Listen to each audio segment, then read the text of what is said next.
introduction to the text of Imam Nabhani rahimahullah ta'ala, and also an introduction to our topic of miracles of the Prophet sallallahu alaihi wasallam. The underlying message from those two lectures being the Prophet sallallahu alaihi wasallam, our noble master Sayyidina Rasulullah sallallahu alaihi wasallam, is the supreme creation of Allah subhanahu wa ta'ala. He is Imam al-Anbiya. There is no one even amongst the prophets and messengers that equals the status of Rasulullah sallallahu alaihi wasallam.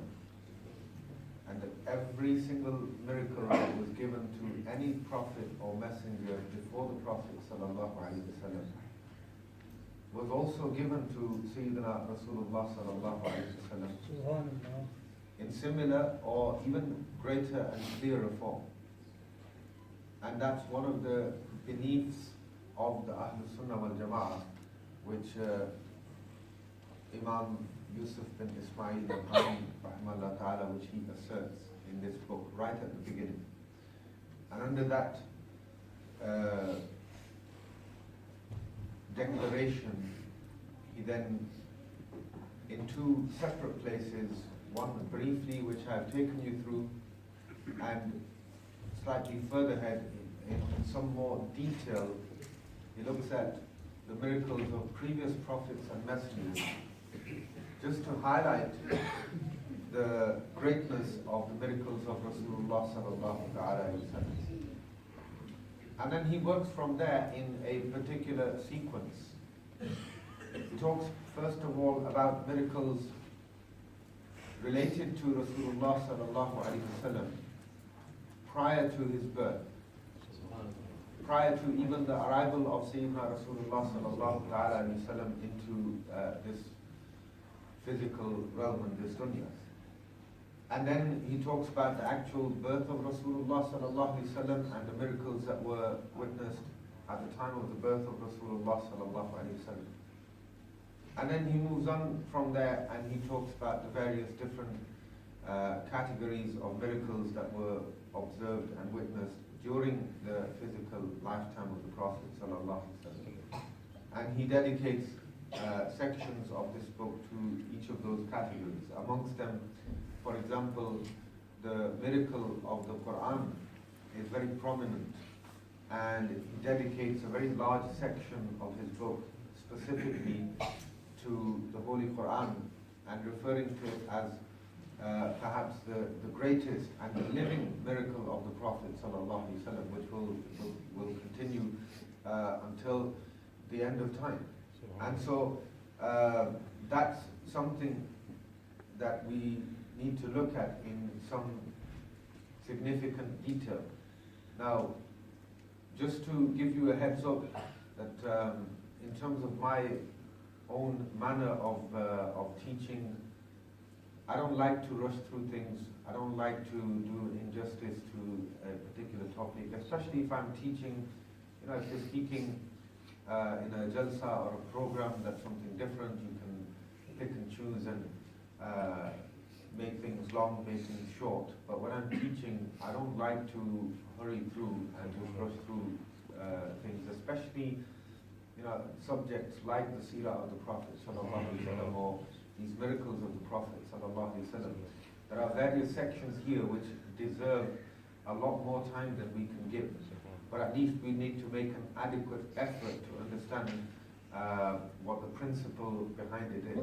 And so my personal preference would be that whatever topics we can cover, we cover them in at least some degree of detail. And then inshallah, if Allah wills, we can come back and reconvene to cover the remaining topics as well. The topic we're discussing from today onwards, hopefully we can complete this today. If not, then it will continue over next week's lecture.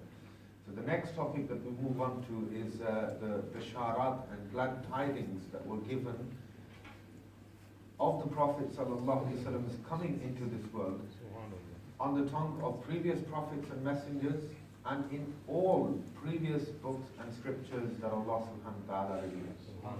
And this is Imam Nabhani rahimahullah ta'ala, he catalogues this as one of the greatest miracles of the Prophet sallallahu alaihi wasallam. And that's where the actual discussion in his book actually begins. That the Prophet sallallahu alaihi wasallam was talked about, he was written about, and he was described in a great deal of detail in previous books and scriptures by Allah subhanahu wa ta'ala. And Shah Waliullah al-Dehlawi in Al-Fawz al-Kabir, he hints towards this and he gives a logical explanation of why this would be. And he says that the first and foremost of the major signs of Judgment Day, in comparison, now, if you open up this discussion and you look at it from Sayyidina Adam alayhi salam until now, right? So you go all the way back to Adam alayhi salam and all the prophets and messengers that came before the Prophet sallallahu alaihi wasallam. One of the questions that he raises in his book when talking about the deviance and misguidance of the polytheists of Mecca, and to an extent even the Christians and the Jews, he raises the objection that the polytheists of Mecca, they were descendants of Ibrahim alayhi salam, and the Christians and the Jews, they were followers of Abrahamic religions. This concept of Judgment Day, of resurrection, it existed, and still today it exists amongst them. So how come they deviated from this?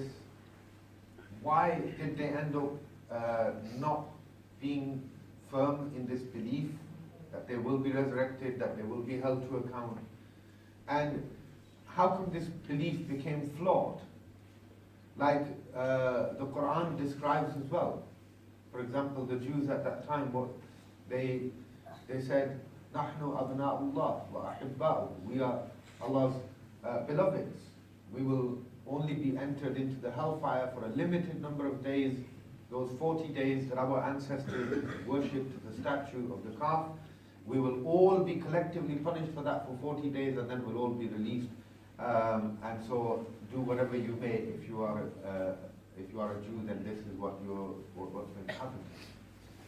Similarly, with the Christians, you had certain deviances creep into this belief. And he says that the reason for this is because they were not given detailed information about Judgment Day.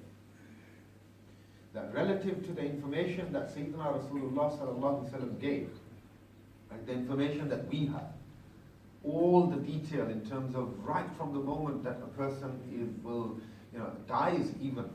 The Prophet sallallahu alaihi wasallam describes the diverging parts of a believer and a non-believer right from that moment in terms of the experience of death for a believer and a non-believer, how they differ, in terms of the questioning in the grave, what happens after the grave, the questioning of the grave, right? Their stay in barzakh, how that differs between the two, in terms of people being resurrected, and many of the details that are given by the Prophet ﷺ, and even in the Quran. The hold of the Prophet ﷺ, Al-Kawthar, the Mizan, the scales, the Sirat, the bridge on the hellfire, we have so many details about Judgment Day.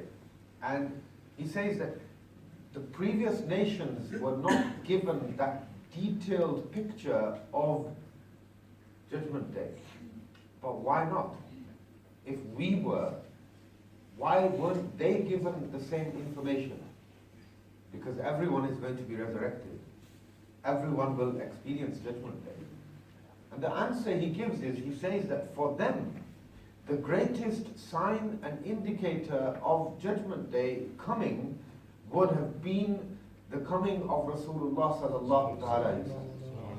And so just like the Prophet sallallahu alaihi wasallam went into detail of Judgment Day, those prophets and messengers actually went into details of descriptions of Rasulullah sallallahu alaihi wasallam. They made sure that every single person in their nation, old and young, men and women, they made them memorize the descriptions of the Prophet sallallahu alaihi wasallam. They told them signs to look for in astronomical bodies, the movement of the stars and so on, to show when the Prophet ﷺ was going to be born. And that's why we see when the Prophet ﷺ was born, it's narrated that you had astronomers and soothsayers climbing up to hills and mountains and shouting out that the Prophet of the Arabs has been born. Because they knew, they'd been taught these signs in much detail. So there's your answer. The previous prophets and messengers, they didn't give as much detail of Judgment Day because for them it was more important that their followers knew that after them there was to come the last and final messenger of Allah subhanahu wa ta'ala, Sayyidina Rasulullah sallallahu alaihi wasallam. And if you think about it, then these descriptions of the Prophet sallallahu alaihi wasallam, it all ties in very beautifully with the ayah of Mithaq in the Quran, where Allah subhanahu wa ta'ala says, وَإِذَا أَخَذَ اللَّهُ مِيثَاقَ النَّبِيِّينَ. Allah took this oath from the prophets and the messengers, and He said to them that you are being given, this prophethood is being bestowed upon you, but through Rasulullah sallallahu ta'ala alayhi wasallam, in such a way that you must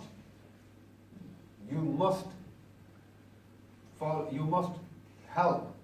You must believe in him, لَتُؤْمِنُنَّ بِهِ وَلَتَنْصُرُنَّ, and you must help him. And so the Prophet ﷺ said that had Musa alayhi salam been alive now, he would be my follower. He would be following my Sharia, and he would be part of my ummah. And so every single prophet and messenger from the time of Sayyidina Adam alayhi salam, the one thing they did explain, and the one thing that they explained in detail, was the arrival, the milad, the coming of Rasulullah sallallahu alaihi wasallam. Every single prophet and messenger. And so this is something that I want to take you through briefly today. And the verse which I've recited in front of you, Allah subhanahu wa ta'ala mentions this in particular with reference to the Ahlul Kitab, the Jews and the Christians and their books. Allah subhanahu wa ta'ala says, verse number 157 of Surah Al-A'raf, Allah subhanahu wa ta'ala says, الذين يتبعون الرسول النبي الأمي الذي يجدونه مكتوبا عندهم في التوراة والإنجيل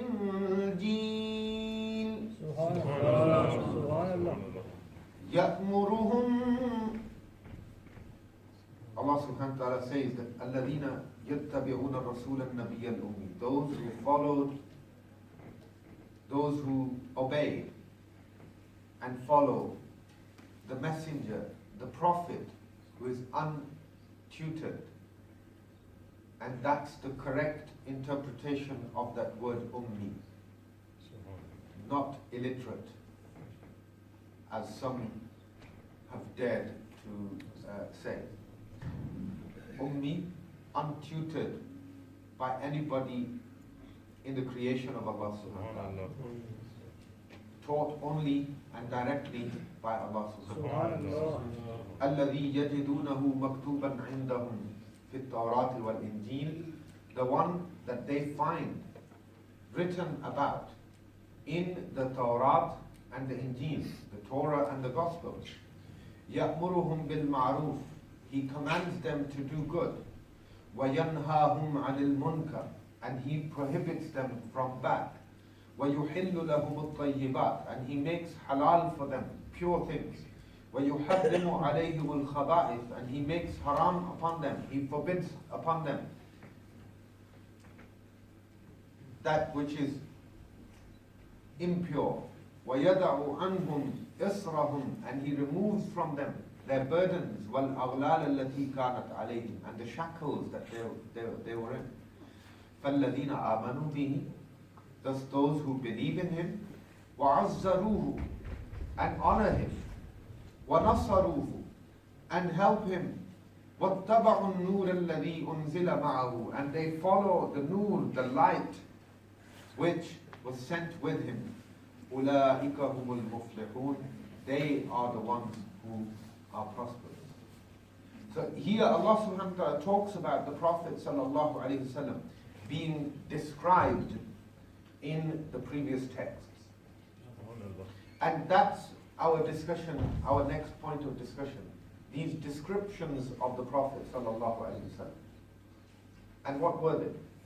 And let me just tell you to start this discussion that it wasn't just the physical appearance of the Prophet sallallahu alaihi wasallam that was described in these books. It wasn't just his inner characteristics, but in fact Allah subhanahu wa ta'ala described in great detail, and the previous prophets and messengers described in so much detail the Prophet sallallahu alaihi wasallam that people knew his complete physical description, they knew his inner characteristics, they knew his city of birth, they knew the city that he was going to migrate to, they knew not just that, but they also had descriptions of the companions of the Prophet sallallahu alaihi wasallam, whereby the companions of the Prophet sallallahu alaihi wasallam were also recognizable to them. And not just that, finally, this ummah as a whole, in general, was described to them in great detail. And that's something that we're going to look at. And so, in terms of the descriptions of the Prophet sallallahu alaihi wasallam and the physical descriptions of the Prophet sallallahu alaihi wasallam, that's very, very clear. People saw, when the Prophet sallallahu alaihi wasallam was just 12 years of age, and he traveled with his uncle to Sham, to Syria, en route. I'm sure you'll all be familiar with the story about the meeting with the monk Bahira and how he recognized the Prophet sallallahu alaihi wasallam. And this wasn't the only occasion that the Prophet sallallahu alaihi wasallam was recognized from his physical appearance as being the last and final messenger. Sayyidina Abdullah bin Salam radiallahu ta'ala, it's narrated about him, he was one of the greatest of the Jewish scholars in the city of Medina at the time when the Prophet ﷺ migrated to Medina. And when he found out that the Prophet ﷺ had arrived in Quba, he intended to go and test the Prophet ﷺ, or to go and debate with him. And he thought of many questions in his mind that he was going to ask the Prophet ﷺ, and how he was going to debate with him, and he was going to prove that this cannot be the last prophet and messenger. And as soon as he arrived at Quba, it's narrated that as soon as he set eyes on Rasulullah sallallahu alaihi wasallam, he forgot all of his questions. And he said, this is not the face of a liar. And he accepted Islam just by looking at the Prophet sallallahu alaihi wasallam, just by seeing him. He was able to come to a certain and definite conclusion that the Prophet ﷺ was truthful in whatever he was saying. And so the physical appearance of the Prophet ﷺ was very clearly described. Sayyidina Salman Farsi radiallahu ta'ala, he knew what he was looking for when he came to see the Prophet ﷺ. And that's something that perhaps if we have time we'll look at in a little bit of detail. Other Sahaba, they knew what they were looking for when they came to see the Prophet ﷺ in terms of the seal of prophethood of the Prophet ﷺ. There's a very beautiful narration in the Shama'il, which is mentioned early on in the book, in the chapter regarding the seal of prophethood. And it's about a Sahabi, he says, I came to the Prophet ﷺ with a group from a particular tribe who came, they all pledged allegiance on the hands of the Prophet ﷺ, they gave bay'ah. And at that time, the Prophet ﷺ's collar was undone. And he says, I went up to the Prophet ﷺ and I placed my hand inside his collar and round to the back, and I felt the seal of prophethood in between the shoulders of the Prophet sallallahu alaihi wasallam. Now, it's such a remarkable hadith that imagine doing that to somebody today. So going up to somebody and sticking your hand into their shirt and who's this? This is Sayyidina Rasulullah sallallahu alaihi wasallam. It's a remarkable hadith in many different ways. It shows you the bond, the closeness that the Prophet sallallahu alaihi wasallam had with his Sahaba. And Allah subhanahu wa ta'ala mentions this in the Quran. فَبِمَا رَحْمَةٍ مِّنَ اللَّهِ لِنْتَ لَهُمْ. Allah subhanahu wa ta'ala says that the fact that you are soft with them, your mannerisms are tender towards them, is a mercy from Allah subhanahu wa ta'ala. وَلَوْ كُنْتَ فَزًّا غَلِيظَ الْقَلْبِ. If you were someone who was harsh and hard-hearted, these people would have dispersed and they would not have been around you. And so the Prophet sallallahu alaihi wasallam, you see, he shares all the difficulties of the Sahaba, and when they come to him complaining of hunger and lift up their shirts and show stones that they have wrapped around their stomachs in order to give the false sense of fulfillment to the body, Sayyidina Rasulullah sallallahu alaihi wasallam lifts his shirt up and there's 2 stones there. Sayyidina Rasulullah sallallahu alaihi wasallam at Khandaq, in the trenches, when the Sahaba are digging and they come across a huge rock and boulder which none of them can break, who comes out and breaks that with his own blessed hand? Sayyidina Rasulullah sallallahu alaihi wasallam. And so we see in terms of the construction of the masjid, the Prophet sallallahu alaihi wasallam working with his Sahaba. And all of this, the Sahaba, they say, the Prophet sallallahu alaihi wasallam, they say about him, they say that when he was so sort of loving and nurturing towards them, that they would sit in the company of Rasulullah sallallahu alaihi wasallam. And it wasn't, the Sahaba specifically state that it wasn't that he was always and constantly reminding them of the Akhirah and always talking about the Akhirah and their ultimate conclusion and result. No. That if we were talking about matters of our dunya, like our agriculture, for example, the Prophet ﷺ would engage us in that conversation. And then from time to time he would remind us of our deen as well. And so the Prophet ﷺ, there was no, many ahadith mention this. And in particular there's a hadith in Riyadh al-Salihin about a woman who was sitting beside a grave in Bab al-Sabr. She was sitting beside a grave and she was crying, and the Prophet ﷺ walked past her and he said, be patient, isbiri. And she said, if you had been afflicted with what I have seen, then you wouldn't say that. And the Prophet ﷺ continued walking, and someone told her, they said, you just responded in that manner to Rasulullah ﷺ. She'd spoken without looking up, without looking to see who it was that was advising her. And so she went hurriedly to the Prophet ﷺ, and I think one of the most beautiful parts of that hadith is that where it mentions that she arrived at the door of Rasulullah ﷺ, and she did not find there any doorman. Bawwab, there was no one stood at the door, stood guard, or people didn't have to make appointments to come and see the Prophet ﷺ. Read Ash-Shifa of Qadi Iyaz rahimahullah ta'ala and other books of Seerah, and you'll see how the Prophet ﷺ, you see the woman who was known by everybody to, she was known as her being not of sane mind. And she came to the Prophet ﷺ, wanted to speak with the Prophet ﷺ. The Prophet ﷺ set a public place and time for where she could meet the Prophet ﷺ, and then sat with her for so long that the Sahaba questioned this judgment of the Prophet ﷺ in a manner of asking the Prophet ﷺ that, Ya Rasulullah ﷺ, everybody knows that she's not of sane mind. Why would you give her so much time? This is the nature of Rasulullah ﷺ. The small children, in particular small girls of the city of Medina, as Imam Qadi Iyad al-Maliki rahmallah ta'ala describes. Early in the mornings, they'd come to the masjid and they'd be carrying pails and buckets of water.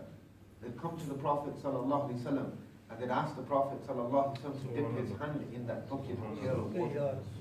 They'd take that water away and then use it all day. They would simply come and bring that water so that it would be blessed with the touch of Rasulullah sallallahu alaihi wasallam, and then they'd go and use that water, they'd drink it, they'd bathe with it, they'd do whatever they needed to with it. But imagine that, especially in the winter mornings, when that water would have been freezing cold, and those children coming and lining up outside the masjid, waiting for the Prophet sallallahu alaihi wasallam to come and dip his hand in that water. This is Sayyidina Rasulullah sallallahu alaihi wasallam. This is the nature and the character of Sayyidina Rasulullah sallallahu alaihi wasallam. And so, coming back to our discussion in terms of the descriptions of the Prophet sallallahu alaihi wasallam, I was talking to you about the Sahabi who came and he put his hand into the shirt of the Prophet sallallahu alaihi wasallam. He found the collar was undone on the Prophet's qameez, on his shirt. And he slipped his hand in and he touched the seal of prophethood. And then he describes what it felt like. This is Allah's beloved, Imam al-Anbiya wa Rusul. And this is how this Sahabi is, how he's greeting the Prophet sallallahu alaihi wasallam. And it's remarkable in many ways, this hadith. But one of the remarkable things about it as well, if you read the commentary of that hadith, it mentions that one of the narrators of this hadith, when he actually learned this hadith, when he actually went and took this hadith from his sheikh, from his teacher, and he realized that in this hadith, it's mentioned that the Prophet ﷺ's shirt was undone. It mentions about him and his son, that both father and son, for the rest of their lives, no one ever saw them with their collars done up. Why? Because in that hadith, the Prophet ﷺ, it's mentioned that, now there may have been a very valid reason for the Prophet ﷺ's collar being undone. And it doesn't mean that this is how the Prophet ﷺ dressed always either. But since they received that narration, they found it, in terms of, it touched their hearts in such a way that both father and son, for the rest of their lives, were never seen with their collars done up. And so, these physical descriptions, I was talking about the seal of the prophethood, for example. So these physical descriptions were very, very common. And these people knew them. They were constantly memorizing them. And the large movement of, in particular, the Jewish community. Because remember, these people are native to, or were native to the land of Sham. Such a large quantity, large numbers and large groups of them actually being in the city of Medina Munawwara itself raises some historical question that this mass migration, how did it occur? And when you have this kind of mass migration, there's usually some kind of trigger historically behind that. One or two people from a community migrating, that's different. But when you have whole tribes of people and mass migrations, there's usually a trigger behind that. And historically, we find that at the time when Nebuchadnezzar took control of Al-Quds and those lands, and they were expelled from there, they had nowhere to go. And they decided then that we will go to the land where the last and final messenger is due to arrive.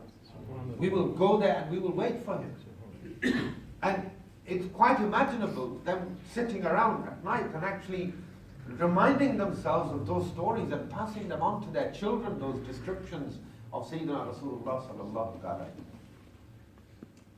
That's the physical descriptions of the Prophet sallallahu alaihi wasallam. Even his internal characteristics, inner characteristics.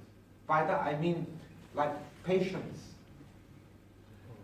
And the Prophet ﷺ, you know, his being forbearing and patient and generous and things like this, which are not visible on the exterior. They're only visible through somebody's actions and so on. Even they were described. There's a hadith narrated by Imam Nawawi rahimahullah ta'ala in Riyadh al-Salihin, in which it mentions that somebody made, and the Prophet sallallahu alaihi wasallam, he borrowed something from somebody, a quantity of gold or some other commodity, and they agreed a date for the return, and the Prophet sallallahu alaihi wasallam said, I will return you this amount of dates on such and such a day. This person deliberately came early. He didn't allow the Prophet ﷺ the time that was agreed. He came early and he took the Prophet ﷺ, he took a hold of him from here and shook him violently. And Sayyidina Umar radiallahu anhu, he was sitting there. And he said to him, O Muhammad sallallahu alaihi wasallam, he said, you have broken our agreement. We had an agreement that you would return this amount of dates to me by this time. And Sayyidina Umar radiallahu anhu, he's watching and obviously agitated. And he stands up and the Prophet sallallahu alaihi wasallam says, no, sit down. He says, I expect you to tell him to be civil in making his demand. But I also expect you to tell me to give to him what is rightfully his. And so the Prophet ﷺ says to Sayyidina Umar radiallahu anhu, go with him, go and give him whatever I agreed with him. And for the trouble that I have caused him, give him some extra. Sayyidina Umar radiallahu anhu, he goes with this man, and while they're there, he asks Sayyidina Umar radiallahu anhu, he says, do you know me? Do you know who I am? He says, I don't. And he introduces himself. He says, I am a scholar of the Ahlul Kitab, of the previous scriptures, and I've read some descriptions of the last and final messenger in our books. The physical descriptions that I had seen, every single one of them, I can see in the Prophet sallallahu alaihi wasallam. But there was one thing that was mentioned there which I can't visibly see, which is what? It's mentioned that he will be extremely forbearing. And that the more rude somebody is towards him, the more forbearing he will become. And I had to see this, I had to witness this for myself, and the only way I could think was to make this arrangement and to deliberately do this so I can see how the Prophet ﷺ behaves towards me when I behave so rudely towards him. And he said to Sayyidina Umar radiallahu anhu, he said, I want to accept Islam. Take me back to the Prophet ﷺ so that I can accept Islam. And he did. He came to the Prophet ﷺ, he accepted Islam, and then all the dates that the Prophet ﷺ had given him, he gave them all back to the Prophet ﷺ, and he said, Ya Rasulullah ﷺ, I want these to be distributed as charity, as sadaqah. That was his expression of joy on having found Sayyidina Rasulullah sallallahu alaihi wasallam.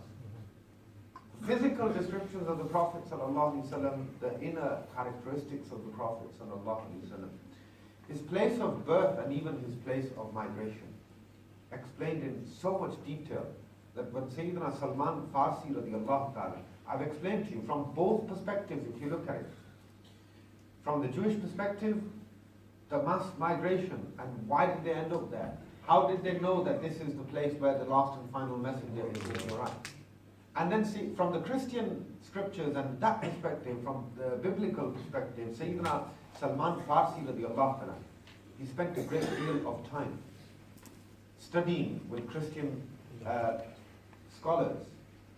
And eventually, when he arrived in Medina Munawwara, even though he'd been sold as a slave, he says that my heart experienced joy and elation like none other, because I realized, like nothing else, because I realized that this is the place where the last and final messenger is going to come.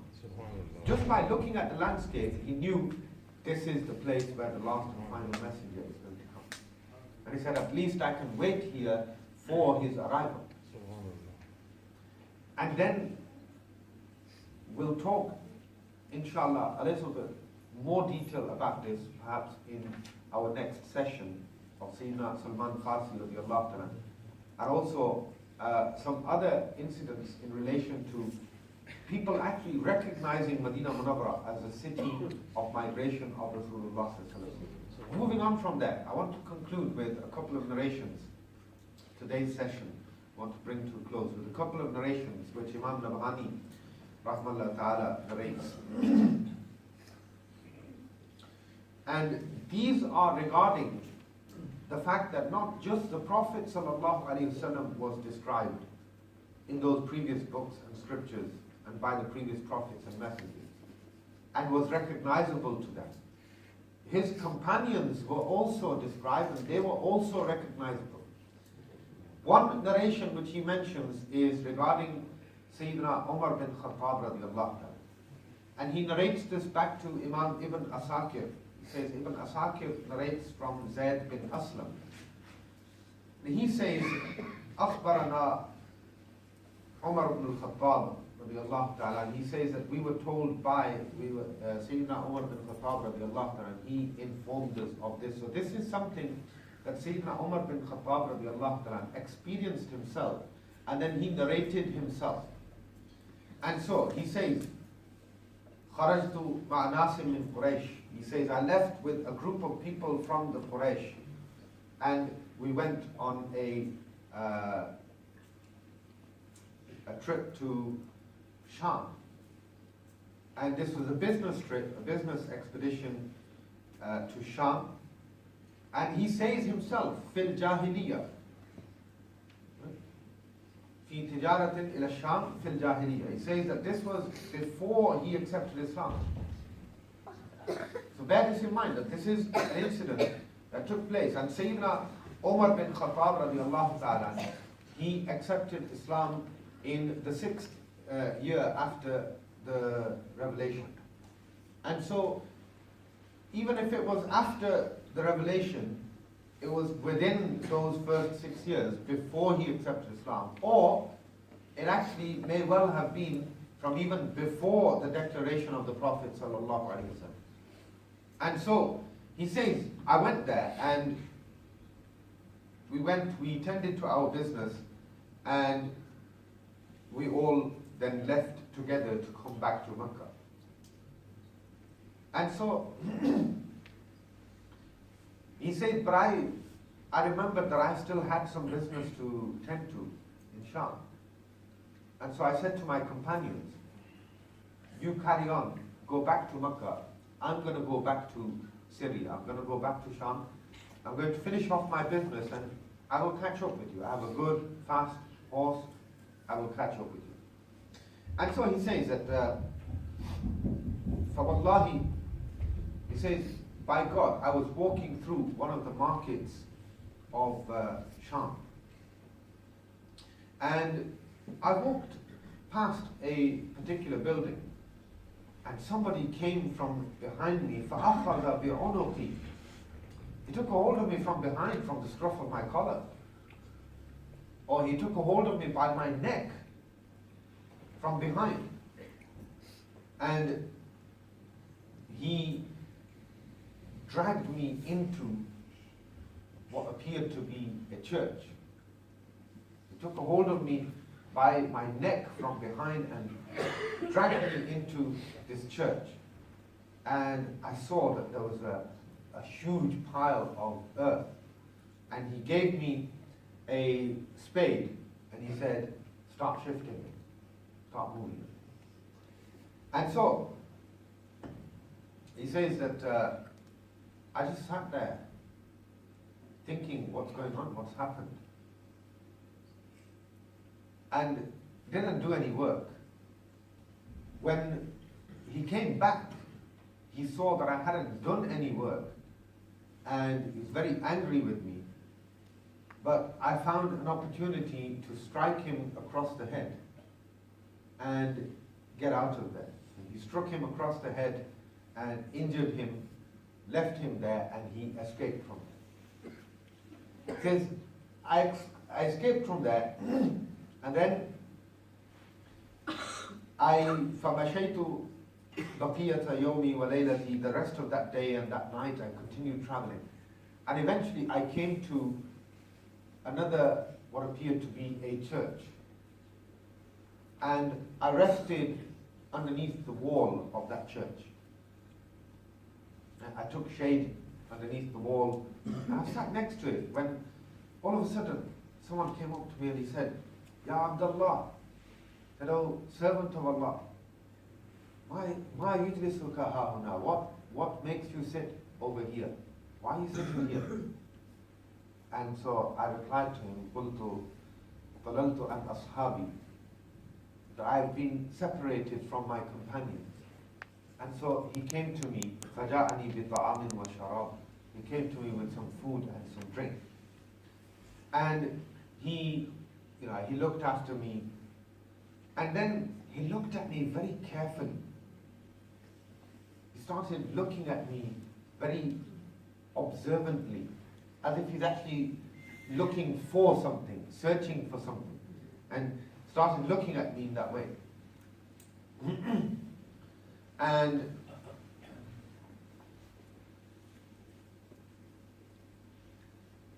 he said to Sayyidina Umar radiallahu anhu himself, he said, Ya Hada, hello person, do you know that there's no one amongst the Ahlul Kitab on the face of the earth who is more knowledgeable in the biblical scriptures at this moment in time in the entire world than I am?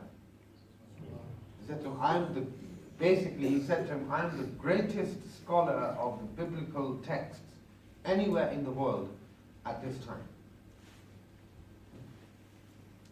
لم يبق على وجه الأرض أحد أعلم مني بالكتاب.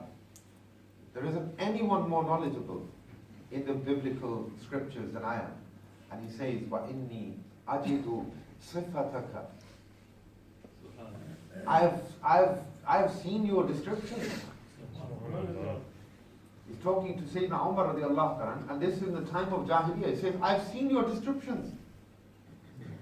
And he says that I know that there's going to be a time when you are going to come to conquer these lands. You will be the ruler of these lands. He's in Sham. And this is a Christian scholar who's saying to him, even before he's accepted Islam, in the time of Jahiliyyah, he's telling him that I've seen descriptions of you, and I know you. And I know that there's going to come a time when you are going to be the ruler of these lands. And you know, Sayyidina Umar radiallahu ta'ala, it's narrated from him about his own childhood.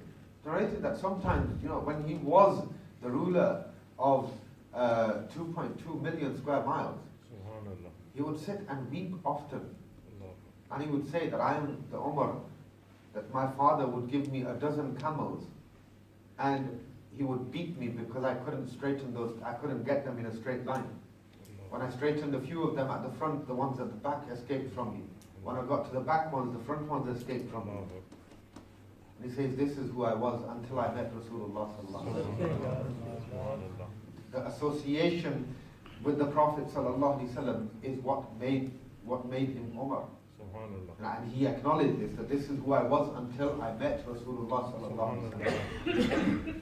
Sayyidina Umar bin Khattab radiallahu anhu, at that time, at an early age, remember, he was a young man when he accepted Islam anyway, and this was before his accepting Islam. And this person is telling him that one day you're going to come to rule this land of Sham. Just imagine the impact that this had on Sayyidina Umar radiallahu anhu. He couldn't believe it. Didn't believe it. I don't believe you. And the person, he said to him, I don't want anything from you. Just do one thing for me. I want you to promise me that when you do take control of these lands, you will not demolish my church. That's all I asked from you. He said, okay, fine. He said, no, I want you to give me this in writing.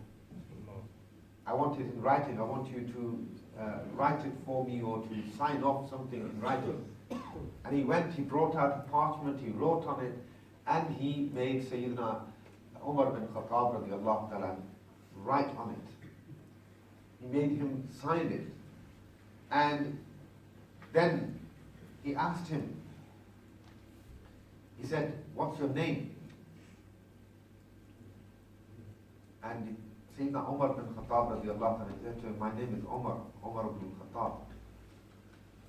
He said, قال أنت والله صاحبنا. I swear by Allah, you are the one. There's no doubt in it. The last thing he did to confirm, he asked his name. When he told him his name, he said, by God, you are that person. And there's absolutely zero doubt about this. Faktub li. He said, now you must write for me. Now I want it in writing. Now you must write this down. And so, Sayyidina Umar radiallahu ta'ala, he says that I did write for him. And then Sayyidina Umar radiallahu ta'ala, he says that I wrote on it, ثم ختمت عليه, then I sealed that document as well. I placed my seal on it as well. And فلما قدم عمر الشام في خلافته, when Sayyidina Umar radiallahu ta'ala, during his khilafah, on one of his journeys to Sham, when he was Khalifa, when he was now ruler of that land, when he went to Sham, Atahu ذَلِكَ الرَّاهِبِ, that same priest actually came to him as well. And he reminded Sayyidina Umar bin Khattab radiallahu ta'ala, he showed him that letter. And he said, you and I have an agreement. And he showed him the letter or the script that Sayyidina Umar radiallahu ta'ala had signed and sealed many, many years before that, even before he accepted Islam. So, not just Sayyidina Rasulullah sallallahu alaihi wasallam, Sayyidina Umar bin Khattab radiallahu ta'ala described in those previous scriptures, described by Allah subhanahu wa ta'ala, by the prophets of Allah subhanahu wa ta'ala, in such a way that these people were able to recognize him. And if you read in between the lines, it's quite apparent that the first incident that took place was actually somebody who recognized Sayyidina Umar radiallahu anhu as well, but treated him differently. It seems evident from the way that the whole story is narrated by Sayyidina Umar bin Khattab radiallahu anhu. And he says that فَلَمَّا رَآهُ Umar, and he says that when Sayyidina Umar radiallahu anhu, when he showed him that piece of paper, whatever it was, parchment, Sayyidina Umar radiallahu anhu, he was surprised, and that he was reminded of that. And then the narrator, Zayd bin Aslam, he says that this is when Sayyidina Umar radiallahu anhu told us the whole story. And this is what happened, this is what this person was just talking about. And that concludes our time for today's lecture. In addition to this, there's a narration which is narrated by it's narrated regarding Sayyidina Abu Bakr Siddiq radiallahu ta'ala. It's narrated by Abdullah bin Mas'ud radiallahu ta'ala. And it's mentioned by Imam Nabhani rahimahullah ta'ala in Hujjatullah al-Alameen. And it's also narrated in Ustul Ghaba, which is a very famous encyclopedia on biographies of Sahaba. Usually one of the first points of call when someone is looking for a particular reference for a Sahabi. That's a very interesting narration, inshallah. We'll come to that, and also we'll conclude this topic and move on to our next topic of discussion, which is going to be miracles around the birth of the Prophet sallallahu alaihi wasallam in our next session. Is there any questions before we conclude?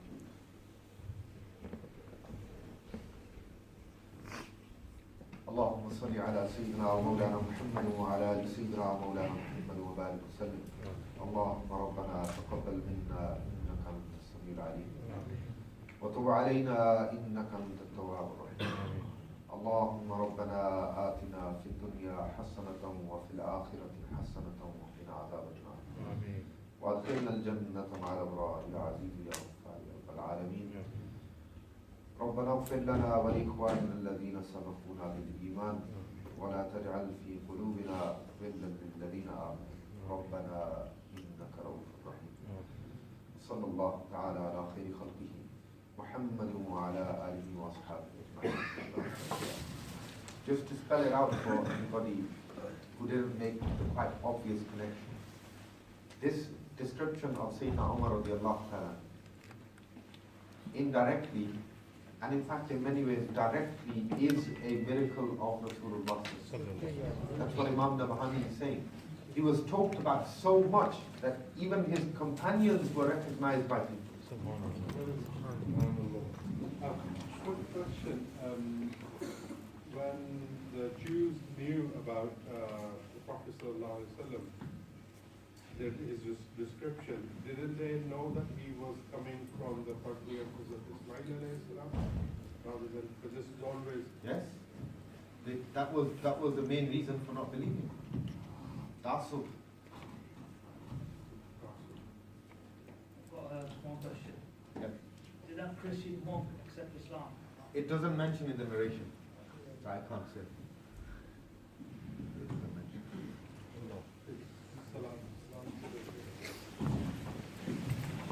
Ya Nabi salam alayka, Ya Rasul salam alayka, Ya Habib salam alayka, salawatullah alayka,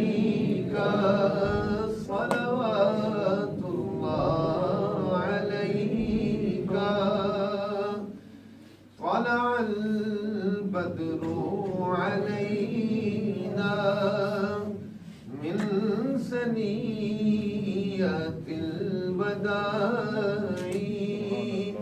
وجب الشكر علينا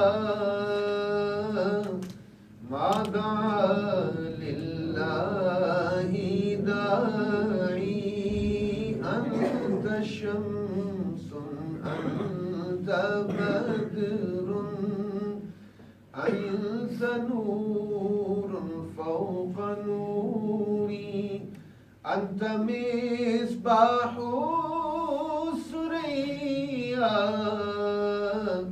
أنت مصباح الصدور أيها المبعوث فينا جئت بالأمر المطاع جئت شرفت